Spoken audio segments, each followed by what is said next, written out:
Hey guys, I'm George. Welcome to HowdyA8, and behind the camera is Adam. Hey. Hi. Welcome to our channel. As I said, first time. This is Klaus, our 2007 Audi A8L 4.2 V8, and in this video we're going to give you a little bit of a walk around to show you what we've found to be wrong with the car. Some of it we knew, some of it surprised us when we brought it home. But we're going to take you for a walk around, and we'll show you what we have in store for you. So let's move on to the front here. George, before we do that, why don't we just discuss very quickly our plans for the car and why we've got it? Sure thing. So excuse me for moving around, but it's freaking freezing today. The sun has gone down already, and it's, I don't know, about -2 or 3, so it's a bit cold. A couple of years ago I had this bucket list idea that I wanted to go to the Arctic Circle, and I wanted to drive there. And over some beers with Adam, this came up in conversation a couple of times, and every time it just got thrown aside and the subject was changed, and we moved along. There was always something. It was logistics, it was time, it was cost. There was always something. Earlier in 2020 we were out again, and the subject came up again, but for whatever reason this time we just carried on talking about it. And I think what sweetened the deal was that the Dempster Highway now goes all the way to the Arctic Ocean, which is even better than the Arctic Circle. So logic determined that we would buy a car and do it. We didn't want to take our own cars. The road, the Dempster Highway, 800 kilometers of gravel and shale and trucks and shattered windscreens and broken headlights, so it just wasn't an option. So our logic was to buy what you're looking at here. It's at the bottom of its depreciation curve. We paid 4,000 Canadian dollars for it, 226,000 kilometers on it. So let's take a look. First problem is this makeshift cable. So the bonnet release is broken, and whoever owned the car before fashioned this release. So we'll give it a tug.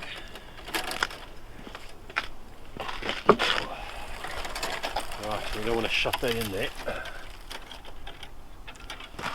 Right, so what we're looking at here is a very grubby engine. We're definitely going to be taking care of that.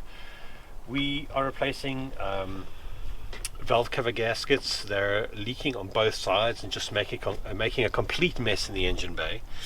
We have new plugs, we have new coils, the air filter box, the bracket connecting the air filter box to the MAF sensor is broken. This part is about $140, I think it is, on eBay. It's completely not worth it. So we're going to try some epoxy and just see if we can fix the bracket up again, and I don't see why not. We'll be doing the cabin filter as well, obviously changing the oil, just doing probably a fluid flush as well. It has been maintained. There's a sticker on the window that says its last service was late 2019, so it's been a little bit over a year, but it has been sitting here for a while as well, so let's call it about a year and a month that it had its last service. And then of course we'll give it a bit of a detail. It has to be reliable if that's going to be our trip all the way. 7,000 kilometers one way, so we definitely want a reliable car. For the car to even get on the road, we need safety. This is one of the safety items we need to address. The headlights are really oxidized, faded, so that's very quick. 45 minutes both sides. They're going to look brand new. Right, coming around the side here, front tires. So front tires, no way they're going to pass safety. We have 2 tires already to go. We'll put them on at some point. Coming down the side, everything looks great here. There's a couple of nicks. We've got a little bit of a nick over here, a dent.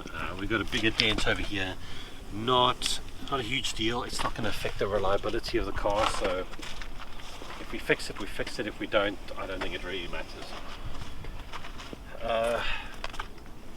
One of the bigger issues we're facing here is the the air suspension. So if the car sits for 3-4 days, the suspension starts to sag. Don't know what it is yet. It could be a line, it could be the compressor, it could be the bags themselves.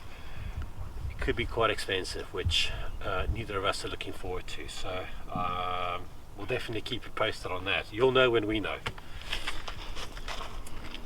Right, moving around to the back, the brake light doesn't work.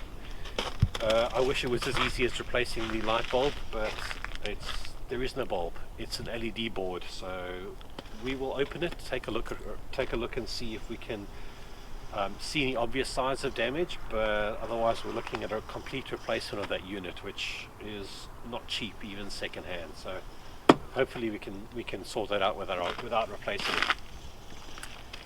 The boot or the trunk, it's something weird going on there. It's a motorized trunk, so when you start the car, the trunk tries to open. It tries to force itself open, even though it's latched. So we've disconnected the motor so we don't damage anything. But this soft latch won't open the trunk. You have to open it with a key fob, the key itself, or the button inside. So hopefully it's just some connections that have oxidized perhaps over time, and we can sort that out relatively easily. So hopefully not too difficult there. Alright, carrying on this side, everything else is okay. If you want to take a look inside the car here, 226,000 kilometers, it's in pretty great shape. Seats are good, they're very comfortable. We have one fuse that's blown. I believe that lights up some of the dashboard lights. It's just a 1M fuse. That'll be a very quick and easy and cheap fix.